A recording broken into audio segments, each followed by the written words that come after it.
Jesus shows Anne a vision of the state of many mothers today. On May 26, 2004, Anne writes, Jesus showed me his deep disappointment at the sight of many mothers today.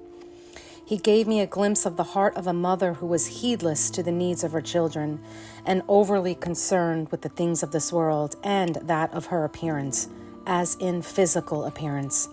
This was disturbing. Jesus told me that this mother, who was representative of many, lacks love for her children and loves herself.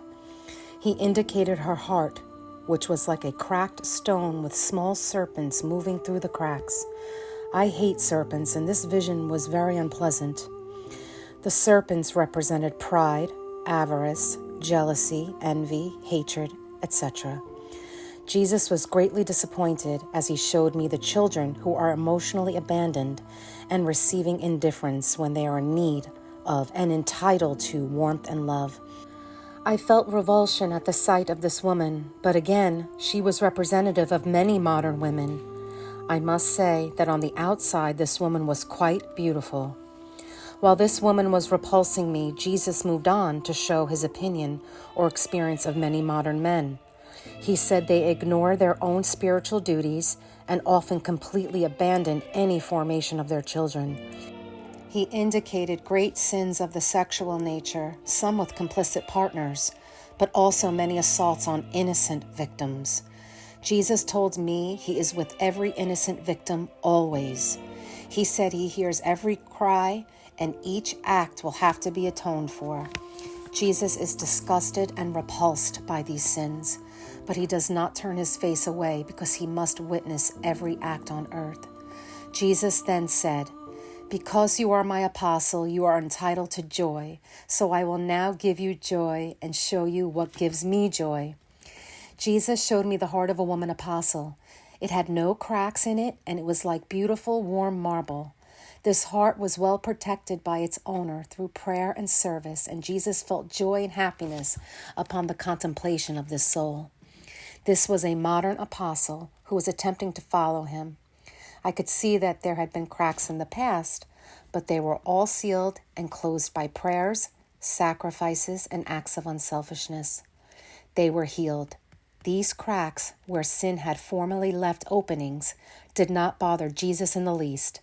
On the contrary, they were signs of how the soul had turned away from sin and had followed him. Jesus then showed me that while he was surveying the sins of both men and women today, and filled with just anger, there was a constant tugging at his sleeve. This distracting tugging came from the prayers of the souls in Eucharistic adoration. These prayers distracted him from his just anger and deflected great calamities from befalling this world. Chastisements have been mitigated in this way. He showed me Our Lady, who was collecting poor wounded souls from this world of darkness. She was drying tears, healing wounds, and then instructing souls on what they could do best to serve Jesus and help them to save others. This was so beautiful and did make me happy and joyful, despite the ugliness of the first parts. Jesus told me that in Eucharistic adoration, his graces flow into souls who then go back into the world, where his graces then flow into their homes, workplaces, and peer groups. He said that in the most difficult cases, where an adorer is still sinful, he can preserve their families and limit the damage this person does to others while also healing and preserving the person. In the best cases, where the person accepts his grace and lives a pious life, he can truly change areas of the world.